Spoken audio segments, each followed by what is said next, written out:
Hi friends, welcome back to my YouTube channel. ನಿನ್ನ ಜೊತೆ ನನ್ನ ಕತೆ. ಇಂದಿನ ಸಂಪೂರ್ಣ ಸಂಚಿಕೆ ಏನೆಲ್ಲಾಗುತ್ತೆ ಅಂತ ನೋಡ್ಕೊಂಬರೋಣ ಬನ್ನಿ. ಯಾರೆಲ್ಲ ನಮ್ಮ ಚಾನಲ್ಗಿನ್ನ ಸಬ್ಸ್ಕ್ರೈಬ್ ಆಗಿಲ್ಲ ಅವ್ರು ದಯವಿಟ್ಟು ಸಬ್ಸ್ಕ್ರೈಬ್ ಆಗಿ, ಅದೇ ರೀತಿ ವಿಡಿಯೋನಲ್ಲಿ ಸ್ಕಿಪ್ ಮತ್ತೆ ಸ್ಕ್ರೋಲ್ ಮಾಡದೆ ಮೊದಲಿಂದ ಕೊನೆಯವರೆಗೂ ವಾಚ್ ಮಾಡಿ. ಸೊ ಸಂಚಿಕೆಯ ಆರಂಭದಲ್ಲಿ ಏನೆಲ್ಲ ಆಗುತ್ತೆ ಅನ್ನೋದನ್ನು ನಾನು ಮೊದಲೇ ಒಂದು ವಿಡಿಯೋ ಮಾಡಿ ಅಪ್ಲೋಡ್ ಮಾಡಿದ್ದೀನಿ. ಸೊ ಆ ವಿಡಿಯೋನ ನೀವು ಚೆಕ್ಔಟ್ ಮಾಡ್ಕೊಬೋದು. ಅದೇ ರೀತಿ ಮುಂದಿನ ಭಾಗ ಏನಾಗುತ್ತೆ ಅಥವಾ ಅನ್ನೋದನ್ನು ಈ ವಿಡಿಯೋದಲ್ಲಿ ನಾನು ಡೀಟೇಲ್ ಆಗಿ ಹೇಳ್ತಾ ಇದ್ದೀನಿ. ಸೊ ಅಜಿತ್ ಅವರು ಪ್ರಜ್ಞಾಹೀನವಾಗಿ ಬಿದ್ದಿರುವಂತಹ ಭೂಮಿಯವ್ರನ್ನ ಕರ್ಕೊಂಡೋಗಿ ಮನೆ ಒಳಗಡೆ ತನ್ನ ರೂಮಲ್ಲಿ ಮಲಗಿಸಿ ತನ್ನ ತಮ್ಮ ಲಚ್ಚಿ ಕೈಯಿಂದನೇ ಟ್ರೀಟ್ಮೆಂಟ್ನ ಕೊಡಿಸಿರ್ತಾರೆ. ಇನ್ನು ಮನೆಯವರೆಲ್ಲರೂ ಸಹ ಭೂಮಿಯವ್ರಿಗೆ ಏನಾಯಿತು ಅನ್ನೋ ಗಾಬರಿಯಲ್ಲಿರ್ತಾರೆ. ಟ್ರೀಟ್ಮೆಂಟ್ ಕೊಟ್ಟಂತಹ ಲಚ್ಚಿಯವರು ಭೂಮಿಯವ್ರಿಗೆ BP ಜಾಸ್ತಿಯಾಗಿ ತಲೆ ಸುತ್ತ ಬಂದು ಬಿದ್ದಿದ್ದಾರೆ ಅಂತ ಹೇಳ್ತಾರೆ. ಇನ್ನು ಭೂಮಿಯವರು ನೆನಪಾಗಿದ್ದು ಎಲ್ಲನೂ ಸಹ ಮನೆಯವ್ರ ಮುಂದೆ, ಅಜಿತ್ ಅವ್ರ ಮುಂದೆ ಹೇಳ್ತಾರೆ. ಇನ್ನು ಈ ಕಡೆ ಭೂಮಿಗೆ ರೆಸ್ಟ್ ಮಾಡೋದಕ್ಕೆ ಅಂತ ಹೇಳ್ಬಿಟ್ಟು ಮನೆಯವರೆಲ್ಲರೂ ಸಹ ಹಾಲಲ್ಲಿ ಬಂದು ಕೂತಿರ್ತಾರೆ. ಹಾಲಲ್ಲಿ ಬಂದು ಕೂತ್ಕೊಂಡಿರ್ಬೇಕಾದ್ರೆ ಈ ಕಡೆ ಶ್ರವಣ್ ಅವ್ರಿಗೆ ತನ್ನ ಹೆಂಡತಿ ಶಾರದಾ ಮತ್ತು ಮಗಳು ಮನಸ್ವಿನಿ ಬಗ್ಗೆ ಮಾತಾಡ್ತಾರೆ. ಇನ್ನು AI ಫೋಟೋ ಜನರೇಟ್ ಮಾಡಿರೋಂತಹ ಫೋಟೋನ ಈ ಕಡೆ ಅಜಿತ್ ಅವ್ರ ಮೊಬೈಲಲ್ಲಿ ಕಳಿಸಿದ್ದೀನಿ ಅಂತ ಹೇಳಿರೋ ಒಂದು ವಿಚಾರನ ಶ್ರವಣ್ ಅವರು ರಿಕ್ವೆಸ್ಟ್ ಮಾಡಿಕೊಂಡು ಕೈ ಮುಗಿದು ತನ್ನ ಅಳಿನ ಹತ್ರ ಕೇಳಿದಾಗ ಅಜಿತ್ ಅವರು ಅಲ್ಲಿ ಒಂದು ಅಶ್ವಿನಿ ಫೋಟೋ ಬದಲಾಗಿ ರಚಿತಾರಾಮ್ ಫೋಟೋನ ತೆಗೆದು ಮನೆಯವರ ಎಲ್ಲ ಒಂದು ಗೊಂದಲಗಳಿಗೂ ಸಹ ಫುಲ್ ಸ್ಟಾಪ್ನ ಇಟ್ಟಿರ್ತಾರೆ. ಇನ್ನು ಈ ಕಡೆ ಶ್ರವಣ್ ಅವರು ತನ್ನ ಮಗಳು ಫೋಟೋನು ಸಹ ಕೈಗೆ ಸಿಗ್ಲಿಲ್ವಲ್ಲ ಅನ್ನೋ ಒಂದು ಬೇಜಾರಲ್ಲಿರ್ತಾರೆ. ಮನೆಯವರೆಲ್ಲರೂ ಸೇರಿಕೊಂಡು ಶ್ರವಣ್ ಅವರಿಗೆ ಸಮಾಧಾನನ ಮಾಡ್ತಾರೆ. ಇನ್ನು ಈ ಕಡೆ ಕುತ್ತಲನೇನೆ ದೇವಯಾನಿಯವರು ಇದೆಲ್ಲ ಮಾಸ್ಟರ್ ಪ್ಲಾನ್ ಅಶ್ವಿನಿದೇ ಇರಬೇಕು, ಇನ್ನು ಅಶ್ವಿನಿನ ನಾನು ಮೀಟ್ ಮಾಡಬೇಕು ಅಂತ ಎಲ್ಲರೂ ಮಧ್ಯದಲ್ಲಿ ಕೂತಿರುವಂತಹ ಅಶ್ವಿನಿ ಅವರು ಒಂದು ಮೆಸೇಜ್ನ ಟೈಪ್ ಮಾಡಿ ಲೊಕೇಶನ್ ಮತ್ತು ಪ್ಲೇಸ್ನ ಈ ಕಡೆ ಅಶ್ವಿನಿ ಅವರಿಗೆ ಶೇರ್ ಮಾಡ್ತಾರೆ. ಇನ್ನು ಅದೇ ಪ್ಲೇಸ್ಗೆ ಬಂದಂತಹ ಅಶ್ವಿನಿ ಅವರು ಈ ಕಡೆ ದೇವಯಾನಿ ಒಂದು ಟ್ರೆಂಡಿಂಗ್ ಡ್ರೆಸ್ನಲ್ಲಿ ನೋಡಿ ಫುಲ್ ಶಾಕ್ ಆಗ್ತಾರೆ. ಇನ್ನು ಅಲ್ಲಿ ಸ್ವಲ್ಪ ಮಾತುಕತೆ ನಡೆಯುತ್ತೆ. ಆವಾಗ ಅಶ್ವಿನಿ ಅವರು ನಾನು ದೇವರ ಮನೆಯ ಸೊಸೆ ಆಗಬೇಕು ಅಂತ ದೇವಯಾನಿ ಹತ್ರ ಹೇಳಿದಾಗ ದೇವಯಾನಿಗೆ ಡೌಟ್ ಬರುತ್ತೆ. ಇನ್ನು ಇವಳು ಮನಸ್ಸು ಮಾಡಿದ್ರೆ ಯಾರನ್ನು ಬೇಕಾದ್ರೂ ಮದುವೆ ಆಗ್ಬೋದು, ಆದರೆ ದೇವರ ಮನೆಗೆ ಯಾಕೆ ಬರಬೇಕು ಅಂತ ಯೋಚನೆ ಮಾಡ್ತಿದ್ದಾಳೆ. ಇವಳು ಹಳೆ ಮನಸ್ವಿನಿಯಾಗಿ ಮತ್ತೆ ನಮ್ಮ ಮನೆಗೆ ಎಂಟ್ರಿ ಕೊಟ್ಟು ಆಸ್ತಿನೆಲ್ಲ ಇದು ಮಾಡ್ಕೊಬೇಕು ಅಂತಿದ್ದಾಳೆ. ಅದಕ್ಕೆ ನಾನು ಅವಕಾಶನ ಕೊಡಬಾರ್ದು. ಲಚ್ಚಿನ ಇವಳು ಲವ್ ಮಾಡ್ತಿದ್ದೀನಿ ಅಂತ ಹೇಳ್ತಿದ್ದಾಳೆ. ಹೇಗಾದರೂ ಮಾಡಿ ಅವರಿಬ್ಬರು ಮದುವೆ ಆಗೋದನ್ನು ನಾನು ತಪ್ಪಿಸ್ಬೇಕು ಅಂತ ಯೋಚನೆ ಮಾಡಿಕೊಂಡು ಈ ಕಡೆ ಮನೆಗೆ ಬರ್ತಾರೆ. ಇನ್ನು ಮನೆಗೆ ಬಂದಾದ್ಮೇಲೆ ಮನೆಯಲ್ಲಿ ತನ್ನ ಮಗಳು ಅಂಜು ಮದುವೆ ವಿಷಯ ಪ್ರಸ್ತಾಪ ಆಗುತ್ತೆ. ಇನ್ನು ಆ ಮದುವೆಗೆ ಅಜ್ಜಿ ಅವರು ಸಹ ಒಪ್ಕೋತಾರೆ. ಹುಡುಗನ ಫೋಟೋನು ಸಹ ದೇವಯಾನಿ ತೋರಿಸ್ತಾರೆ. ಇನ್ನು ಅಜಿತ್ ಅವರು ಭೂಮಿಯವರ ಹತ್ರ ಹೋಗ್ಬಿಟ್ಟು ಈ ರೀತಿ ಎಲ್ಲ ಯಾಕೆ ಆಗ್ತಿದೆ ಅಂತ ಸತ್ಯನ ಬಾಯಿ ಬಿಡಿಸುವಂತಹ ಪ್ರಯತ್ನ ಮಾಡ್ತಾರೆ. ಆದರೆ ಎಷ್ಟೇ ಪ್ರಯತ್ನ ಪಟ್ಟರೂ ಸಹ ಭೂಮಿಯವರು ಅಜಿತ್ ಅವ್ರ ಕೈಯಲ್ಲಿ ಸತ್ಯ ಹೇಳೋದಿಲ್ಲ. ಈ ಸಂಚಿಕೆಯಲ್ಲಿ ಏನೆಲ್ಲ ಆಗುತ್ತೆ ಅಂತ ಡೀಟೇಲ್ ಆಗಿ ನೋಡ್ಕೊಂಬರೋಣ. ಭೂಮಿಯವರಿಗೆ ಎಚ್ಚರ ಆಗುತ್ತೆ. ಭೂಮಿಯವ್ರನ್ನ ಈ ಕಡೆ ಸಂಗೀತ ಮತ್ತೆ ಅಜಿತ್ ಅವರು ಹಾಲಲ್ಲಿ ಎಲ್ರು ಕೂತಿರ್ತಾರೆ. ಅಲ್ಲಿಗೆ ಭೂಮಿಯವ್ರ ಕೈನ ಹಿಡ್ಕೊಂಡು ಸಂಗೀತ ಮತ್ತೆ ಅಜಿತ್ ಅವರು ಕರ್ಕೊಂಡ್ ಬರ್ತಾರೆ. ಅವರು ಫೋನ್ ನೋಡ್ಕೊಂಡು ಕೂತಿರ್ತಾರೆ. ಶ್ರವಣ ಅಂತ ಸಂಗೀತ ಹೇಳಿದ ತಕ್ಷಣ ಕೂತಿರೋ ಜಾಗನ ಬಿಟ್ಟು ಎದ್ ನಿಂತ್ಕೋತಾರೆ. ಈ ಕಡೆ ಶ್ರವಣ್ ಅವರು ಭೂಮಿಯವ್ರನ್ನ ಶ್ರವಣ್ ಕೂತಿರುವಂತಹ ಸೋಫಾ ಮೇಲೆ ಈ ಕಡೆ ಸಂಗೀತ ಅವರು ಕೂರಿಸ್ತಾರೆ. ಶ್ರವಣ್ ಅವರು ನಿಂತಿರ್ತಾರೆ. ಲಚ್ಚಿ, ಅಜಿತ್ ಮತ್ತೆ ಸತ್ಯ, ಅಜ್ಜಿ ಎಲ್ರು ಕೂಡ ಅಲ್ಲೇ ಇರ್ತಾರೆ. ಇನ್ನು ಅಜ್ಜಿ ಅವರು ಭೂಮಿಯವ್ರನ್ನ ಕೇಳ್ತಾರೆ, ಈಗ ಹೇಗ್ ಅನ್ನಿಸ್ತಿದ್ಯಮ್ಮ ಅಂತ. ಅವರು ನೀನ್ ಕೂತ್ಕೋ ಭೂಮಿ, ನೀನ್ ಮೊದ್ಲು ಕೂತ್ಕೋ ಅಂತ ಹೇಳಿ ಕೂರಿಸ್ತಾರೆ. ಇನ್ನು ಅಜ್ಜಿ ಅವ್ರು ಕೇಳೋ ಮಾತಿಗೆ ಭೂಮಿಯವರು ಪರವಾಗಿಲ್ಲ ಅಜ್ಜಿ ಅಂತ ಹೇಳ್ತಾರೆ. ಅಲ್ಲೇ ಇರುವಂತಹ ಲಚ್ಚಿ ಅವರು ನಾನ್ ಟ್ರೀಟ್ಮೆಂಟ್ ಕೊಟ್ಮೇಲೆ ಹುಷಾರಾಗದೆ ಇರ್ತಾರಾ? ಇನ್ನು ಲಚ್ಚಿ ಮಾತನ್ನ ಕೇಳಿಸ್ಕೊಂಡಂತಹ ಸಂಗೀತ ಅವರು, ಲಚ್ಚಿ ನಿನ್ನ ನಿಜವಾಗ್ಲೂ ಡಾಕ್ಟರ್ ಓದಿಸಿದ್ದಕ್ಕೂ ಸಾರ್ಥಕ ಆಯ್ತು ಕಣೋ. ಲಚ್ಚಿ ಅವರು, ಮದರ್ ಇಂಡಿಯಾ, ನೀನ್ ನಿಜವಾಗ್ಲೂ ಈ ಮಾತನ್ನ ಆಡ್ತಾ ಇದೀಯಾ? ಇನ್ನು ಸಂಗೀತ ಅವರು, ಯಾಕೋ ಹಾಗೆಲ್ಲ ಅಂತೀಯಾ? ನಿಜವಾಗ್ಲೂ ಕೂಡ ನಿನ್ ಮೇಲೆ ನನಗೆ ಹೆಮ್ಮೆ ಅಂತ ಅನ್ಸುತ್ತೆ ಅಂತ ಹೇಳ್ತಾರೆ. ವಾಹ್, ನೀನ್ ಎರಡನೇ ಮಗ ಲಚ್ಚಿನ ಹೋಗ್ಲೋದನ್ನ ನೋಡಿ ನನಗೆ ಒಬ್ಬ ಒಳ್ಳೆ ಸಕ್ಸಸ್ ಡಾಕ್ಟರ್ ಆದೆ ಅನ್ನೋಷ್ಟು ಖುಷಿ ಆಗ್ತಾ ಇದೆ ಅಂತ ಮನೆಯವ್ರು ಎಲ್ರು ಮುಖ ನೋಡ್ಕೊಂಡು ಸಂಗೀತ ಅವ್ರಿಗೆ ಹೇಳ್ತಾರೆ. ಲಚ್ಚಿಕೇತ್ ಅವರು, ಸಂಗೀತ ಅವ್ರು, ತರ್ಲೆ ಸುಮ್ನೆ ಇರು ಅಂತ ಹೇಳ್ಬಿಟ್ಟು ಭೂಮಿ ಅವ್ರನ್ನ ವಿಚಾರಿಸ್ಕೊಳೋ ಪ್ರಯತ್ನ ಮಾಡ್ತಾರೆ. ಸಂಗೀತ ಅವರು, ಭೂಮಿ ನೀನ್ ಒಳ್ಳೆ ನಿದ್ದೆ ಮಾಡ್ತೀಯಾ? ಅವರು, ಹಾ ಅತ್ತೆ, ನಾನ್ ಚೆನ್ನಾಗ್ ನಿದ್ದೆ ಮಾಡ್ದೆ. ನಾನ್ ಎದ್ದಾಗ ಟೈಮ್ ನ ನೋಡಿ ನನ್ಗೆ ತುಂಬಾ ಶಾಕ್ ಆಗೋಯ್ತು. ಭೂಮಿ ಮಾತ್ ಕೇಳಿದಂತಹ ಸಂಗೀತ ಅವರು, ಸರಿ ನಮ್ಮ ಆಯ್ತು, ಬಾ ಊಟ ಮಾಡೋಣ. ನೀನ್ ಊಟ ಮಾಡಿಲ್ಲ ಅಂತ ಹೇಳಿ ನಮ್ಮ ಮನೆಯಲ್ಲಿ ಯಾರು ಊಟ ಮಾಡಿಲ್ಲ ಅಂತ ಸಂಗೀತ ಅವ್ರು ಹೇಳೋ ಮಾತನ್ನ ಕೇಳಿಸ್ಕೊಂಡಂತಹ ಭೂಮಿಯವರು ಶಾಕ್ ಅಲ್ಲಿ ಎದ್ಬಿಟ್ಟು, ಅತ್ತೆ ಮಾತಾಡ್ತಾ ಇದೀರ ಅತ್ತೆ, ನೀವ್ ಯಾರು ಇನ್ನೂ ಊಟ ಮಾಡಿಲ್ವಾ? ನೀವಾದ್ರೂ ಎಲ್ರಿಗೂ ಹೇಳ್ಬೇಕು ತಾನೆ, ನನ್ನೊಬ್ಳಿಗೋಸ್ಕರ ನೀವೆಲ್ರೂ ಊಟ ಬಿಟ್ಟಿರೋದು ಸರಿನಾ?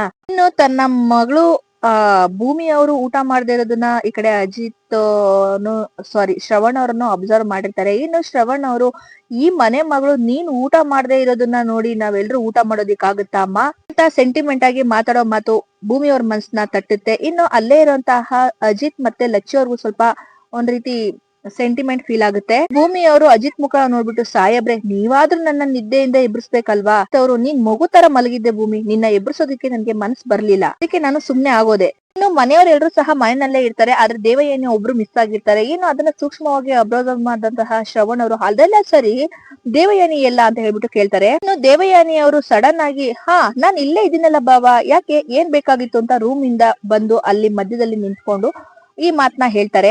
ಶ್ರವಣ್ ಅವರು, ಹಾಗೇನಿಲ್ಲ ದೇವಯಾನಿ, ಇಲ್ಲೆಲ್ಲೂ ನಿನ್ ಕಾಣ್ಲಿಲ್ವಲ್ಲ, ಹಾಗೆ ಸುಮ್ನೆ ಕೇಳ್ದೆ ಅಷ್ಟೇ ಅಂತ ಹೇಳ್ತಾರೆ. ಇನ್ನು ದೇವಯಾನಿ ಅವರು, ಹಾ ಬಾಬಾ, ನಾನ್ ರೂಮ್ ಅಲ್ಲಿ ಮಲಗಿದ್ದೆ, ಸ್ವಲ್ಪ ನನ್ಗೆ ತಲೆ ನೋಯ್ತಾ ಇತ್ತು ಅಂತ ಹೇಳ್ಬಿಟ್ಟು ಪಕ್ಕದಲ್ಲೇ ನಿಂತಿರುವಂತಹ ಭೂಮಿ ಅವ್ರನ್ನ ನೋಡ್ಬಿಟ್ಟು, ಹಾ ಭೂಮಿ ಹೇಗಿದ್ಯಾ ಮಗಳೇ, ಇವಾಗ ನೀನ್ ಹುಷಾರಾಗಿದ್ಯಾ? ಇನ್ನು ಭೂಮಿ ಅವರು, ದೇವಯಾನಿ ಅಮ್ಮ, ಇವಾಗ ಸ್ವಲ್ಪ ನಾನು ಆರಾಮಾಗಿದ್ದೀನಿ. ಇನ್ನು ಶ್ರವಣ್ ಅವರು, ಹಾ ದೇವಯಾನಿ, ನಾನೊಂದಷ್ಟು ಹುಡುಗರ್ ಫೋಟೋಸ್ನೆಲ್ಲ ನಿನ್ಗೆ ಸೆಂಡ್ ಮಾಡಿ ಅದನ್ನ ಅಂಜುಗ್ ತೋರ್ಸು ಅಂತ ಹೇಳಿದ್ದೆ. ನಿನ್ನ ಫೋಟೋಸ್ನೆಲ್ಲ ಅಂಜುಗ್ ತೋರ್ಸಿದ್ಯಾ ಅಂತ ಹೇಳಿ ನಗ್ನಗ್ತಾನೆ ಕೇಳ್ತಾರೆ. ಆ ಫೋಟೋಸ್ ಅಲ್ಲಿ ಯಾರನ್ನಾದ್ರೂ ಸೆಲೆಕ್ಟ್ ಮಾಡಿದ್ಲ ನಾ ಮಂಜು? ಹಾಗೇನಾದ್ರೂ ಸೆಲೆಕ್ಟ್ ಮಾಡಿದ್ರೆ ಹೇಳು, ಅವ್ರನ್ನ ಮನೆ ಕರ್ಸಿ ಮಾತುಕತೆನ ಶುರು ಮಾಡ್ಬಿಡೋಣ ಅಂತ ಶ್ರವಣ್ ಅವರು ಕೇಳ್ತಾರೆ. ಶ್ರವಣ್ ಮಾತು ಈ ಕಡೆ ದೇವಯಾನಿ ಅವ್ರ ಮನ್ಸಿಗೆ ಹಿಂಸೆ ಅಂತ ಅನ್ಸುತ್ತೆ. ಮತ್ತೆ ಅದೇ ರೀತಿ ಶಾಕ್ ಆಗಿ ಯೋಚನೆ ಮಾಡ್ಕೊಂಡು ನಿಂತ್ಕೊಂಡಂತಹ ದೇವಯಾನಿ ನೋಡಿದಂತಹ ಶ್ರವಣ್ ಅವರು ಮತ್ತೆ ಅಜಿತ್ ಲಚ್ಚಿ ಅವರು ಸೂಕ್ಷ್ಮವಾಗಿ ಅಬ್ಸರ್ವ್ ಮಾಡ್ತಾರೆ ದೇವಯಾನಿ ಕುತಂತ್ರನ. ಇನ್ನು ಶ್ರವಣ್ ಅವರು, ಯಾಕೆ ದೇವಯಾನಿ ಇಷ್ಟೊಂದು ಯೋಚನೆ ಮಾಡ್ತಾ ಇದ್ಯಾ, ಮಂಜು ಏನು ಹೇಳಿಲ್ವಾ ಕೇಳಿದಾಗ ದೇವಯಾನಿ ಯಾವ ಶ್ರವಣ್ ಮಾತ್ಗೂ ರೆಸ್ಪಾನ್ಸ್ ಮಾಡದೆ ಸುಮ್ನೆ ಸೈಲೆಂಟ್ ಆಗಿ ನಿಂತಿರ್ತಾರೆ. ಅದನ್ನ ನೋಡಿದಂತಹ ಸಂಗೀತ ಅವರು, ದೇವಯಾನಿ ಯಾಕೆ ಸುಮ್ನೆ ಇದ್ಯಾ ಅಂತ ಕೇಳ್ತಾರೆ. ಏನ್ ಯೋಚನೆ ಮಾಡ್ತಾ ಇದ್ಯಾ ಅಂತ ಕೇಳಿದ ತಕ್ಷಣ ಈ ಕಡೆ ದೇವಯಾನಿ ಅವರು, ಹಾ ಒಂದ್ ನಿಮಿಷ ಬಂದೆ ಅಂತ ಹೇಳ್ಬಿಟ್ಟು ತನ್ನ ರೂಮ್ ಕಡೆ ಹೋಗ್ತಾರೆ ದೇವಯಾನಿ ಅವರು. ಇನ್ನು ಶ್ರವಣ್ ಅವರು ನಾನು ಕೇಳಿರೋ ಮಾತಿಗೆ ಬೇಜಾರ್ ಮಾಡ್ಕೊಂಡು ದೇವಯಾನಿ ಅವರು ರೂಮ್ ಹೋದ್ರು ಅನ್ನೋ ರೀತಿ ಶಾಕ್ ಗೆ ಒಳಗಾಗ್ತಾರೆ. ಇನ್ನು ಅಜಿತ್ ಮತ್ತೆ ಲಚ್ಚಿ ಅವರು ಸಹ ಅಲ್ಲೇ ನಿಂತ್ಕೊಂಡು ಯೋಚನೆ ಮಾಡ್ತಾ ಇರ್ತಾರೆ. ಅದೇ ಸಮಯ ಕರೆಕ್ಟ್ ಆಗಿ ಮತ್ತೆ ಅಲ್ಲಿಗೆ ಎಂಟ್ರಿ ಕೊಟ್ಟಂತಹ ದೇವಯಾನಿ ಅವರು ಫೋನ್ ನ ಇಟ್ಕೊಂಡ್ ಬರ್ತಾರೆ. ಅದನ್ನ ನೋಡಿದಂತಹ ಶ್ರವಣ್ ಅವರು, ಏನಾಯ್ತು ದೇವಯಾನಿ? ದೇವಯಾನಿ ಅವರು, ಏನಿಲ್ಲ ಬಾಬಾ, ಅಂಜು ಸೆಲೆಕ್ಟ್ ಮಾಡಿರುವಂತಹ ಹುಡುಗನ್ ಫೋಟೋ ಮೊಬೈಲ್ ನಲ್ಲಿ ಇತ್ತು, ಅದಕ್ಕೆ ನಾನು ನನ್ನ ಮೊಬೈಲ್ ನ ತರೋದಿಕ್ಕೆ ಅಂತ ಹೋಗಿದ್ದೆ. ಇನ್ನು ಶ್ರವಣ್ ಅವರು, ಅಯ್ಯೋ ಅಷ್ಟೇನಾ, ನೀನ್ ಏನು ಹೇಳ್ದೆ ಹೋಗಿದ್ದು ನೋಡಿ ಗಾಬರಿ ಆಯ್ತು ಸಡನ್ ಆಗಿ ನಮ್ಗೆಲ್ಲ ಅಂತ ಹೇಳ್ತಾರೆ. ಇನ್ನು ನಗ್ನಗ್ತಾನೆ ತನ್ನ ಫೋನ್ ಅಲ್ಲಿರುವಂತಹ ಹುಡುಗನ್ ಫೋಟೋನ, ಈ ಹುಡುಗನ್ ಫೋಟೋ ಸೆಲೆಕ್ಟ್ ಮಾಡಿದಾಳೆ ಅಂಜು ಅಂತ ಹೇಳ್ಬಿಟ್ಟು ಸಂಗೀತನ ಕೈಗೆ ಕೊಡ್ತಾರೆ ದೇವಯಾನಿ ಅವರು ತನ್ನ ಫೋನ್ ನ. ಸಂಗೀತ ಅವ್ರು ನೋಡ್ತಾ ಇರ್ತಾರೆ. ಭೂಮಿ ಅವರು ಸಹ ನೋಡ್ಬಿಟ್ಟು ಚೆನ್ನಾಗಿದ್ದಾನಲ್ವಾ ಅಂತ ಸನ್ನೆಯಲ್ಲಿ ನಗ್ನಗ್ತಾ ಮಾತಾಡ್ಕೊಂಡು ಚಿಕೇತ್ ಅವ್ರ ಕೈಗೆ ಕೊಡ್ತಾರೆ ಫೋನ್ ನ. ಆದ್ರೆ ಅಜಿತ್ ಅವರು ದೇವಯಾನಿ ಮುಖನ ನೋಡಿ ಏನೋ ಒಂದ್ ರೀತಿ ಯೋಚನೆ ಮಾಡ್ತಾ ಇರ್ತಾರೆ. ಇನ್ನು ಲಚ್ಚಿ ಅವರು ಆ ಫೋನ್ ನ ಶ್ರವಣ್ ಅವ್ರ ಕೈಗೆ ಕೊಡ್ತಾರೆ. ಶ್ರವಣ್ ಅವ್ರು ನೋಡ್ಬಿಟ್ಟು, ಓಹ್ ಇವ್ನಾ, ವೆರಿ ಹ್ಯಾಂಡ್ಸಮ್ ಅಂತ ಹೇಳಿ ಸತ್ಯ ಅವ್ರ ಕೈಗೆ ಫೋನ್ ನ ಕೊಡ್ತಾರೆ. ಇನ್ನು ಸತ್ಯ ಅವ್ರ ಫೋನ್ ನ ನೋಡ್ಬಿಟ್ಟು, ಫೋನ್ ಅಲ್ಲಿರೋ ಫೋಟೋನ ನೋಡ್ಬಿಟ್ಟು ಅಜ್ಜಿ ಕೈಗೆ ಪಾಸ್ ಮಾಡ್ತಾರೆ ಸತ್ಯ ಅವರು. ಅಜ್ಜಿ ಅವರು ಫೋಟೋನ ನೋಡಿ ಖುಷಿಯಲ್ಲಿ ನಗ್ತಾ ಇರ್ತಾರೆ. ಅದನ್ನ ನೋಡಿದಂತಹ ಸಂಗೀತ ಅವರು, ಅಮ್ಮ ಹುಡುಗ ತುಂಬಾ ಚೆನ್ನಾಗಿದ್ದಾನೆ ಅಲ್ವಾ? ಅಜ್ಜಿ ಅವರು, ಹಾ ಹೌದು ಅಂತ ಹೇಳಿ ಮತ್ತೆ ಫೋನ್ ನ ಸತ್ಯ ಅವ್ರ ಕೈಗೆ ಕೊಡ್ತಾರೆ. ಸತ್ಯ ಅವರು ಆ ಫೋನ್ ನ ದೇವಯಾನಿ ಕಡೆಗೆ ಮತ್ತೆ ಪಾಸ್ ಮಾಡ್ತಾರೆ. ಇನ್ನು ಅಜ್ಜಿ ಅವರು ಖುಷಿಯಲ್ಲಿ, ನೆನ್ನೆ ಶ್ರವಣ, ಇನ್ನು ತಡ ಮಾಡೋದ್ ಬೇಡ, ಇವತ್ತೇ ಹುಡುಗನ್ ಮನೆಯವ್ರ ಜೊತೆ ಮಾತಾಡ್ಬಿಟ್ಟು ಹಾಗೆ ಇವತ್ತೇ ಗುರುಗಳಿಗೆ ತಿಳಿಸಿ ನಿಶ್ಚಿತಾರ್ಥದ ದಿನನ ಫಿಕ್ಸ್ ಮಾಡೋಣ. ಇನ್ನು ದೇವಯಾನಿ ಅವರು ಒಂದ್ ಸ್ವಲ್ಪ ಡಲ್ ಆಗಿ ಖುಷಿಲಿ, ಹಾಗಾದ್ರೆ ನಾನು ಅಂಜುಗೆ ಇವತ್ತೇ ಬರೋದಿಕ್ ಹೇಳ್ಬಿಡ್ಲಾ ಅಂತ ಹೇಳ್ತಾರೆ. ಇನ್ನು ದೇವಯಾನಿ ಈ ಒಂದು ಮಾತನ್ನ ಸೂಕ್ಷ್ಮವಾಗಿ ಗಮನಿಸಿದಂತ ಅಜ್ಜಿ ಅವರು, ಅವ್ರು ಬಂದ್ರೆ ಎಲ್ಲಿ ಅಜಿತ್ ಮತ್ತೆ ಭೂಮಿ ಸಂಸಾರ ಮತ್ತೆ ಕೆಟ್ಟೋಗುತ್ತೆ ಅಂತ ಯೋಚನೆ ಮಾಡ್ಬಿಟ್ಟು, ಈಗ ಬೇಡ ದೇವಯಾನಿ, ಮೊದಲು ನಿಶ್ಚಿತಾರ್ಥದ ದಿನ ಫಿಕ್ಸ್ ಆಗ್ಲಿ, ಆಮೇಲೆ ನೀನು ನಿನ್ ಮಗಳನ್ನ ಕರ್ಸು ಅಂತ ಹೇಳ್ತಿದ್ದಾಗೆ ಸಿಟ್ನ ಕಂಟ್ರೋಲ್ ಮಾಡ್ಕೊಂಡಂತಹ ದೇವಯಾನಿ ಅವರು, ಹಾ ಸರಿ ಅತ್ತೆ ಅಂತ ಹೇಳ್ಬಿಟ್ಟು ಮನ್ಸಲ್ಲೇ ನೆನ್ನೆ ಒಟ್ನಲ್ಲಿ ಆದಷ್ಟು ಬೇಗ ನನ್ನ ಮಗಳು ಈ ಮನೆಗೆ ಬಂದ್ರೆ ಸಾಕು ಅನ್ಕೋತಾರೆ. ಇನ್ನು ಸಂಗೀತ ಅವರು ಅಜಿತ್ ನೋಡ್ಬಿಟ್ಟು, ಅಜಿತ ಫೋಟೋ ನೋಡಿದ್ಯಲ್ಲ, ಹುಡುಗ ಸ್ವಲ್ಪ ನಿನ್ನ ಹಾಗೆ ಇಲ್ವೇನೋ ಕೇಳ್ತಿದ್ದಾಗೆ ಅಜಿತ್ ಅವರು ಒಂದ್ ರೀತಿ ಮನ್ಸಲ್ಲೇ ಯೋಚನೆ ಮಾಡ್ಕೊಂಡು ಮನ್ಸಲ್ಲೇ ಮಾತಾಡ್ಕೋತಾರೆ. ಫೋಟೋ ಅಂದ ತಕ್ಷಣ ನನ್ಗೆ ಆ ಅಶ್ವಿನಿ ಫೋಟೋನೇ ನೆನಪಾಗುತ್ತೆ. ಅಶ್ವಿನಿ ಫೋಟೋ AI ಜನರೇಟ್ ಅಲ್ಲಿ ಬರೋದಿಕ್ಕೆ ಹೇಗ್ ಸಾಧ್ಯ, ಗೊತ್ತಾಗ್ತಾ ಇಲ್ವಲ್ಲ ಅಂತ ಹೇಳ್ಬಿಟ್ಟು ಯೋಚನೆ ಮಾಡ್ತಾ ಇರ್ತಾರೆ. ಇನ್ನು ಭೂಮಿ ಅವರು, ಸಾಯಬ್ರೆ ಈ ಹುಡುಗ ನಮ್ಮ ಮಂಜುಗೆ ಸರಿಯಾದ ಜೋಡಿ ಅಲ್ವಾ? ಇನ್ನು ಭೂಮಿನ ಸಿಟ್ಟಲ್ ನೋಡಿದಂತಹ ದೇವಯಾನಿ ಅವರು, ಅವನಲ್ಲ ಕಣೆ, ಅವಳಿಗೆ ಸರಿಯಾದ ಜೋಡಿ ಅಂದ್ರೆ ಅದು ನಿನ್ ಗಂಡ ಅಜಿತ್ ಅಂತ ಹೇಳ್ಬಿಟ್ಟು ಅಜಿತ್ ಕಡೆ ಕಣ್ಗಳನ್ನ ಮಾಡಿ ನೋಡಿ, ಅವನು ನನ್ನ ಮಗಳು ಗಂಡ ಆಗ್ಬೇಕಾಗಿತ್ತು, ಆದ್ರೆ ನೀನು ಅವನ್ ಜೀವನದಲ್ಲಿ ಬಂದು ಮಾಡ್ಬಿಟ್ಟೆ ಅಂತ ಹೇಳಿ ಮನ್ಸಲ್ಲೇ ಬೈಕೋತಾ ಇರ್ತಾರೆ ಭೂಮಿ ಅವ್ರನ್ನ ಈ ಕಡೆ ದೇವಯಾನಿ ಅವರು. ಇನ್ನು ಅಜಿತ್ ಅವರು ಮನ್ಸಲ್ಲಿ, ಎಲ್ರ ಕಷ್ಟದಲ್ಲೂ ಸುಖದಲ್ಲೂ ಭಾಗಿಯಾಗೋ ನೀನು ಇನ್ನು ನಿನ್ ಖುಷಿಗೆ ಏನ್ ಮಾಡ್ಬೇಕು ಅಂತಾನೆ ಗೊತ್ತಾಗ್ತಾ ಇಲ್ಲ, ಹೇಗಾದ್ರೂ ಮಾಡಿ ನಿನ್ ಜನ್ಮ ರಹಸ್ಯನ ತಿಳ್ಕೊಳೋದಿಕ್ಕೆ ನಾನು ಭಾಗ್ಯಮ್ಮ ಅವ್ರನ್ನ ಮೀಟ್ ಮಾಡ್ಲೇಬೇಕು. ಇನ್ನು ಅದ್ರ ಜೊತೆ ನಮ್ ಶಾರದಮ್ಮ ಮತ್ತೆ ನಮ್ಮ ಅತ್ತೆ ಮಗಳು ಮನಸ್ವಿನಿನೂ ಕೂಡ ಹುಡುಕ್ಬೇಕು. ಈ ರೀತಿ ಯೋಚನೆ ಮಾಡ್ಕೊಂಡು ನಿಂತಿರೋ ಅಜಿತ್ ನೋಡಿದಂತಹ ಭೂಮಿ ಅವರು, ಅತ್ತೆ ಸಾಹೇಬ್ರನ್ನ ನೋಡಿ ಏನೋ ಯೋಚನೆ ಮಾಡ್ಕೊಂಡು ಯಾವ ರೀತಿ ನಿಂತಿದ್ದಾರೆ, ಏನು ಮಾತೇ ಆಡ್ತಾ ಇಲ್ಲ ಅಂತ ಹೇಳ್ಬಿಟ್ಟು, ಸಾಹೇಬ್ರೆ ಏನಾದ್ರೂ ಹೇಳಿ. ಅಜಿತ್ ಅವರು ಭೂಮಿ ಮಾತಿಗೆ ಕತ್ನ ಅಳ್ಳಾಡ್ಸಿ ಏನು ಇಲ್ಲ ಅಂತ ಹೇಳ್ತಾರೆ. ಸಂಗೀತ ಅವರು, ಸರಿ ಸರಿ ಆಯ್ತು, ಈಗಾಗಲೇ ತುಂಬಾ ಹೊತ್ತಾಗಿದೆ, ಟೈಮ್ ಆಯ್ತು, ಎಲ್ರು ಸಹ ಊಟ ಮಾಡೋಣ ಬನ್ನಿ. ಶ್ರವಣ್ ಅವರು ಹಾ ಅಂತ ಹೇಳ್ತಾರೆ. ಸಂಗೀತ ಅವರು, ಬಾ ಭೂಮಿ ಅಂತ ಹೇಳಿ ಮನೆಯವ್ರನ್ನ ಎಲ್ರು ಸಹ ಊಟಕ್ಕೆ ಕರ್ಕೊಂಡು ಹೋಗ್ತಾರೆ. ಇನ್ನು ಊಟ ಎಲ್ಲ ಮುಗಿಸ್ಕೊಂಡ್ ಬಂದು ಭೂಮಿ ಅವರು ಮಂಚದ ಮೇಲೆ ಅವ್ರ ರೂಮ್ ಅಲ್ಲಿ ಮಲ್ಕೊಂಡಿರ್ತಾರೆ. ಅಜಿತ್ ಅವರು ವಾಶ್ರೂಮ್ ಇಂದ ಬಂದು ಅಲ್ಲೇ ಮಿರರ್ ಹತ್ರ ತನ್ನ ಫೋನ್ ನ ಇಟ್ಟು ಮಲಗಿರೋಂತಹ ಭೂಮಿನ ಮಿರರ್ ಅಲ್ಲಿ ನೋಡ್ಬಿಟ್ಟು ತಿರುಗ್ ನೋಡಿ, ಹೋಯ್ ನಿದ್ದೆ ಬರ್ತಾ ಇಲ್ವಾ? ಇನ್ನು ಭೂಮಿ ಅವರು, ಕಣ್ ಮುಚ್ಕೊಂಡಿದ್ದೀನಲ್ಲ, ಹಾಗಂದ್ರೆ ಇನ್ನೇನ್ ಅರ್ಥ? ಅಜಿತ್ ಅವರು, ಹಾಗಾದ್ರೆ ಹಂಗೆ ಮನುಷ್ಯ ಯೋಚನೆ ಮಾಡ್ಬೇಕಾದ್ರೂ ಕಣ್ ಮುಚ್ಕೊಂಡೆ ಯೋಚನೆ ಮಾಡ್ತಾನೆ ಅಂತ ನಾನ್ ಅನ್ಕೋತೀನಿ. ಭೂಮಿ ಅವರು ಟೈ ಅಂತ ಎದ್ಬಿಟ್ಟು, ಸಾಹೇಬ್ರೆ ನನ್ಗೆ ಯಾವ ಯೋಚನೆನೂ ಇಲ್ಲ, ಚಿಂತೆನೂ ಸಹ ಇಲ್ಲ. ಭೂಮಿ ಮಾತಿಗೆ ಅಜಿತ್ ಅವರು, ಒಬ್ಬ ಪೊಲೀಸ್ ಆಫೀಸರ್ ಆಗಿ ನಿನ್ ಮಾತಲ್ಲಿ ಎಷ್ಟು ಸುಳ್ಳಿದೆ ಎಷ್ಟು ಸತ್ಯ ಇದೆ ಅಂತ ನಾನು ಕಂಡಿಡಿಯೋದಿಕ್ಕೆ ಆಗಲ್ಲ ಅಂತ ಅನ್ಕೊಂಡಿದ್ಯಾ? ಕೂತಿರಂತಹ ಭೂಮಿ ಅವರು, ಸಾಹೇಬ್ರೆ ನಿಮ್ಗೆ ಯಾವಾಗ್ಲೂ ಡೌಟೇ ಅಲ್ವಾ? ಇವಾಗ ನನ್ಗೊಂದ್ ಡೌಟ್ ಬರ್ತಾ ಇದೆ, ಅದನ್ನ ನೀವು ಕ್ಲಿಯರ್ ಮಾಡಿ. ಊರಲ್ಲಿರುವಂತಹ ಎಲ್ಲಾ ಪೊಲೀಸರನ್ನು ಹೀಗೇನಾ ಅಥವಾ ನೀವ್ ಒಬ್ರೇ ಹೀಗೇನಾ? ಭೂಮಿ ಮಾತ್ಗೆ ಸಿಟ್ ಮಾಡ್ಕೊಂಡಂತ ಅಜಿತ್ ಅವರು ಭೂಮಿ ಅಂತಿದ್ದಾಗೆ ಭೂಮಿ ಅವರು ಆ ಭೂಮಿನೇ ಮಾತಾಡ್ತಾ ಇರೋದು. ಯಾಕೆ ಸಾಹೇಬ್ರೆ ನೀವ್ ಈ ರೀತಿ ಆಡ್ತಾ ಇದ್ದೀರಾ ಮಲ್ಕೊಳ್ಳೋ ಹೊತ್ನಲ್ಲಿ? ಮಲ್ಕೊಳೋದಿಲ್ವಾ ನೀವು? ಅಜಿತ್ ಅವರು ಹಳೆ ನೆನ್ಪುಗಳು ತಲೆಗ್ ಬರ್ತಾ ಇದ್ರೆ ಆಕಾಶನೇ ತಲೆ ಮೇಲೆ ಬಿದ್ದಿದೆ ಅಂತ ಪ್ರಶ್ನೆ ಮಾಡ್ತಾ ಕೂತ್ಕೊಳೋದಿಲ್ಲ. ಭೂಮಿ ಅವರು ಈ ಕಬ್ಬಣದ ಅಂಗಡಿಲಿ ಎಲ್ಲಿನ ಹುಡುಕ್ತಾಗೆ ನೀವ್ ಎಲ್ಲಾ ಮಾತ್ನಲ್ಲೂ ಅನುಮಾನನ ಹುಡ್ಕೋದು ಪೊಲೀಸ್ ಆಫೀಸರ್ ಕೆಲ್ಸ ಅಲ್ವಾ? ಅಜಿತ್ ಅವರು ಭೂಮಿ ಸರ್ಕಾರ ನನ್ಗೆ ಅದಕ್ಕೇನೆ ಸಂಬಳ ಕೊಡೋದು. ಭೂಮಿ ನನ್ಗೆ ಇನ್ನೊಂದ್ ಡೌಟ್ ಅಂತಿದ್ದಾಗೆ ಭೂಮಿ ಅವರು ಏನು ಅಂತ ಕೇಳ್ತಾರೆ. ಅಜಿತ್ ಅವರು ಆಶ್ರಮದ ಹತ್ರ ಇವತ್ತು ನಮ್ಮಪ್ಪ ನಂದು ಹುಟ್ಟಹಬ್ಬ ಅಂತ ಹೇಳಿದ್ರು. ನಾನ್ ಅದಕ್ಕೆ ಹೂ ಅಂದೆ ಅಷ್ಟೇ. ನಿಜವಾಗ್ಲೂ ನನ್ಗೂ ಕೂಡ ನಾನ್ ಹುಟ್ಟಿದ್ ಯಾವಾಗ ಅಂತ ಗೊತ್ತಿಲ್ಲ ಅಂತ ನೀನ್ ಹೇಳ್ದೆ ಯಾಕೆ ಅಂತ ಕೇಳ್ತಿದ್ದಾಗೆ ಭೂಮಿ ಅವರು ಅಜಿತ್ ಮಾತ್ಗೆ ಶಾಕ್ಗೆ ಒಳಗಾಗಿ ತಲ್ಲಣಗೊಂಡು ಹಾಗೆ ನಿಂತ್ಕೊಂಡ್ಬಿಡ್ತಾರೆ. ಭೂಮಿ ಅವರು ಗಾಬರಿಲಿ ಅದು ಸಾಹೇಬ್ರೆ ಅಜಿತ್ ಅವರು ನಾನು ಅಲ್ಲೇ ಕೇಳ್ಬೇಕಿತ್ತು. ಇನ್ನು ನಾನ್ ಬಂದು ಅದನ್ನ ಕೇಳೋ ವರ್ಷದಲ್ಲಿ ಸತ್ಯಣ್ಣ ಅಲ್ಲಿಗೆ ಬಂದ್ಬಿಟ್ರು. ಹಾಗಾಗಿ ನಾನ್ ನಿನ್ನನ್ನ ಕೇಳ್ತಾ ಇದ್ದೀನಿ ಅದೇನು ಅಂತ ಹೇಳಿ ಸರಿಯಾಗಿ ಉತ್ತರ ಕೊಡು. ಮನ್ಸಲ್ಲಿ ಇರೋ ಮಾತು ನೆಲ್ಗೆ ಮೇಲೆ ಬರುತ್ತೆ ಅಂತ ಹೇಳ್ತಾರೆ. ಆದ್ರೆ ಮೆದುಳಿಗೆ ಹೋಗ್ ಬರೋ ಮಾತಲ್ಲಿ ಇನ್ನು ಜಾಸ್ತಿನೇ ಸತ್ಯ ಇರುತ್ತೆ. ಅಂದ್ರೆ ನೀನು ಭಾಗ್ಯಮ್ಮ ಅವ್ರ ಸ್ವಂತ ಮಗಳಲ್ವಾ ಅಂತ ಅಜಿತ್ ಅವರು ಭೂಮಿ ಅವ್ರನ್ನ ಏಕಾಏಕಿ ಕೇಳಿದ ತಕ್ಷಣ ಭೂಮಿ ಅವರು ತಲ್ಲಣಗೊಂಡು ಶಾಕ್ಗೆ ಒಳಗಾಗಿ ಹಿಂದೆ ತಿರುಗಿ ಅಜಿತ್ ಅವ್ರ ಮುಖಾನ ನೋಡ್ತಾರೆ. ಭೂಮಿ ಅವರು ಸತ್ಯನ ಮುಚ್ಚಿಡೋ ಪ್ರಯತ್ನದಲ್ಲಿ ಅಯ್ಯೋ ಸಾಹೇಬ್ರೆ ನೀವು ಅಷ್ಟು ಬೇಗ ಅದನ್ನ ತಿಳ್ಕೊಂಡ್ಬಿಟ್ರಾ? ನಾನು ಪಾಪ ಮಕ್ಳಿಗೆಲ್ಲ ಸಮಾಧಾನ ಮಾಡ್ಬೇಕಿತ್ತಲ್ಲ ಅದಕ್ಕೆ ನಾನು ಆ ರೀತಿ ಹೇಳ್ದೆ ಅಷ್ಟೇ. ಇನ್ನು ಅಜಿತ್ ಅವರು ಅಂದ್ರೆ ಅಂತಿದ್ದಾಗೆ ಭೂಮಿ ಅವರು ಅಂದ್ರೆ ಸಾಹೇಬ್ರೆ ನಾನು ಹುಟ್ಟಿದ್ದು ನನ್ನ ಅಮ್ಮ ಹೇಳೋ ಪ್ರಕಾರ ಮಧ್ಯರಾತ್ರಿ ಅಂತೆ. ಆಗ ನನ್ನಪ್ಪ ಊರಲ್ಲಿ ಇರ್ಲಿಲ್ವಂತೆ ಸಾಹೇಬ್ರೆ. ಇವಾಗ ಇದು ನಿಮ್ಗೂ ಸಹ ಗೊತ್ತಿರುತ್ತೆ. ರಾತ್ರಿ 12 ಗಂಟೆ ಕಳೆಯೋವರೆಗೂ ಅದು ಒಂದ್ ದಿನದ ಲೆಕ್ಕ. 12 ಗಂಟೆ 1 ನಿಮಿಷ ಆಗೋದ್ರೆ ಅದು ಮಾರನೇ ದಿನಕ್ ಲೆಕ್ಕ ಅಲ್ವಾ? ಹಾಗೆ ನಮ್ಮಪ್ಪ ಒಂದಿನ ಹೇಳೋರು ನಮ್ಮಮ್ಮ ಒಂದಿನ ಹೇಳೋರು. ನೋಡಿ ಈ ರೀತಿ ಎಲ್ಲ ಇರ್ಬೇಕಾದ್ರೆ ನಂಗೆ ಸ್ವಲ್ಪ ಕನ್ಫ್ಯೂಷನ್ ಆಗಲ್ವಾ?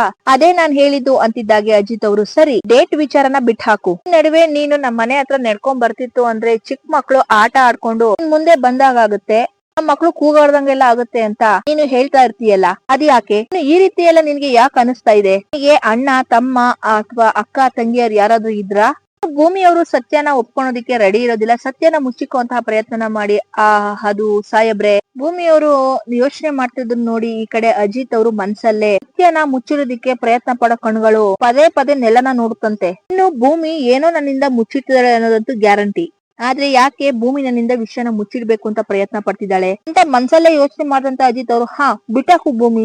ನಿನ್ಗೆ ದೊಡ್ಡಪ್ಪನ್ ಮಕ್ಳು ಚಿಕ್ಕಪ್ಪನ್ ಮಕ್ಳು ಮೈಂಡ್ಗೆ ಬಂದಿರ್ಬೋದು ಅದಕ್ಕೆ ಹಾಗೆ ಎಲ್ಲ ಅನ್ಸಿದೆ ಅಂತ ಅನ್ಸುತ್ತೆ.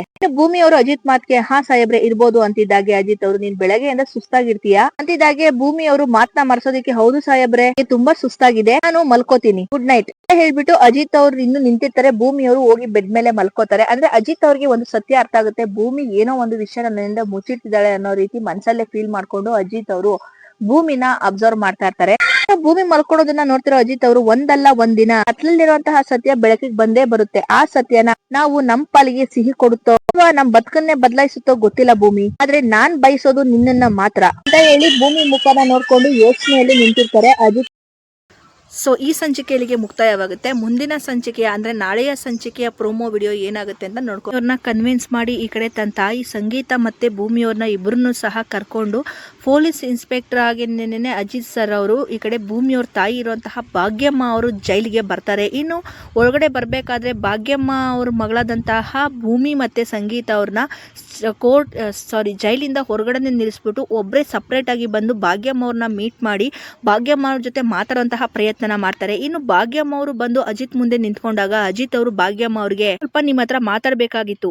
ಭೂಮಿಗೆ ವಯಸ್ಸು 23 ತುಂಬಿ 24ನೇ ವರ್ಷಕ್ಕೆ ಬಿತ್ತಲ್ವಾ? ನೀವು 3 ವರ್ಷದಿಂದ ಸಹ ಜೈಲ್ನಲ್ಲೇ ಇದ್ದೀರಾ. ಮಿಕ್ಕ 3 ವರ್ಷ ನಿಮ್ಗೆ ಯಾರು ಕೂಡ ಬರ್ತಡೇನ ಸೆಲೆಬ್ರೇಟ್ ಮಾಡ್ಲಿಲ್ವಾ? ಭಾಗ್ಯಮ್ಮ ಅವ್ರಿಗೆ ಈ ಒಂದು ಪ್ರಶ್ನೆ ಗೊಂದಲಮಯವಾಗಿರುತ್ತೆ. ಅದಕ್ಕೆ ಅವರು ತುಂಬಾ ಶಾಕ್ ಅಲ್ಲಿ ಅದು ಸಾಹೇಬ್ರೆ ಅನ್ನೋ ಅಷ್ಟರಲ್ಲಿ ಈ ಕಡೆ ಅಜಿತ್ ಅವರು ನೀವು ಊರಿಗೆ ಬರೋದಕ್ಕಿಂತ ಮುಂಚೆ ಯಾವ ಊರಲ್ಲಿ ಇದ್ರಿ? 20 ವರ್ಷಗಳ ಹಿಂದೆ ನೀವು ಯಾವ ಊರಲ್ಲಿ ಇದ್ರಿ ಅಂತ ನಿಜ ಹೇಳಿ ಭಾಗ್ಯಮ್ಮ. ಭೂಮಿ ನೀವು ನಿಜವಾಗ್ಲೂ ಹೆತ್ತು ಮಗಳೇನಾ? ಒಂದು ಮಾತು ಈ ಕಡೆ ಅಜಿತ್ ಸಾಹೇಬ್ರ ಕಡೆಯಿಂದ ಬಂದಿರುವಂತಹ ವಿಷಯ ಈ ಕಡೆ ಭಾಗ್ಯಮ್ಮ ಅವ್ರಿಗೆ ತುಂಬಾ ಆಘಾತ ಮತ್ತೆ ಗಾಬರಿನ ಉಂಟು ಮಾಡಿರುತ್ತೆ. ಶಾಕ್ ಅಲ್ಲಿ ಏನು ಮಾತಾಡದೆ ನಿಂತಿರುವಂತಹ ಭಾಗ್ಯಮ್ಮ ಅವ್ರಿಗೆ ಮತ್ತೆ ಅಜಿತ್ ಸಾಹೇಬ್ರು ಭೂಮಿ ಎಲ್ಲುಟ್ಟಿದ್ಲು ಮತ್ತೆ ಅವಳ ಬರ್ತ್ ಸರ್ಟಿಫಿಕೇಟ್ ಎಲ್ಲಿದೆ, ಅವಳು ಯಾವ ಸ್ಕೂಲಲ್ಲಿ ಓದಿದ್ದು? ಇನ್ನು ಭಾಗ್ಯಮ್ಮ ಅವರು ಗಾಬರಿಯಲ್ಲಿ ಸಾಹೇಬ್ರೆ ಎಲ್ಲ ವಿಷಯನೂ ಮುಂಚೆನೆ ನಿಮ್ಮ ಹತ್ರ ಹೇಳಿದ್ನಲ್ಲ ಅಂತಿದ್ದಾಗೆ ಅಜಿತ್ ಅವರು ಸತ್ಯನ ಹೊರತರುವಂತಹ ಪ್ರಯತ್ನದಲ್ಲಿ ಮುಂಚೆನೆ ನೀವೆಲ್ಲಾನು ಹೇಳಿದ್ರಿ. ಆದ್ರೆ ಭೂಮಿ ತಾಯಿ ಸ್ವಂತ ತಾಯಿಯಾಗಲ್ಲ ಹೇಳಿದ್ ನೀವು. ಇನ್ನು ಪ್ರತಿ ತಾಯಿಗೂ ತನ್ನ ಮಗು ಹುಟ್ಟಿದ ಪ್ರತಿ ಕ್ಷಣನ ಮರೆಯೋದಿಕ್ಕೆ ಸಾಧ್ಯನೇ ಇಲ್ಲ ಅಂತ ಹೇಳ್ತಾರೆ. ಆದ್ರೆ ನೀವ್ ಹೇಳ್ತಿರೋ ಮಾತಿನಲ್ಲಿ ಅದು ನನಗೆ ಕಾಣಿಸ್ತಾ ಇಲ್ಲ. ನಿಜವಾಗ್ಲೂ ಸತ್ಯನ ಒಪ್ಕೊಳ್ಳಿ ಭಾಗ್ಯಮ್ಮ. ನಿಜವಾಗ್ಲೂ ಭೂಮಿ ನೀವು ಎತ್ತು ಮಗಳೇನಾ? ಅಂತ ಹೇಳಿ ಕೇಳಿದಾಗ ಮತ್ತೆ ಈ ಕಡೆ ಭಾಗ್ಯಮ್ಮ ಅವರು ಶಾಕಲ್ಲಿ ನಿಂತ್ಕೋತಾರೆ. ಜೈಲಿಗೆ ಹೋಗಿರೋಂತಹ ಅಜಿತ್ ಅವರು ತನ್ನ ಹೆಂಡತಿ ಭೂಮಿಯವರ ಜನ್ಮ ರಹಸ್ಯನ ಭಾಗ್ಯಮ್ಮ ಅವ್ರ ಬಾಯಿಂದ ಬಿಡಿಸ್ತಾರಾ ಇಲ್ವಾ ಅನ್ನೋದು ಟ್ವಿಸ್ಟಿಂಗ್ ಆಗಿರುತ್ತೆ. ಸೊ ಅದನ್ನು ನಾಳಿನ ಸಂಚಿಕೆಯಲ್ಲಿ ಡೀಟೇಲ್ ಆಗಿ ನಾವು ನೋಡೋಣ. ಈ ಒಂದು ವಿಡಿಯೋ ನಿಮಗೆ ಇಷ್ಟ ಆಗಿದೆ ದಯವಿಟ್ಟು ಲೈಕ್ ಮಾಡಿ, ಶೇರ್ ಮಾಡಿ, ಅದೇ ರೀತಿ ಕಮೆಂಟ್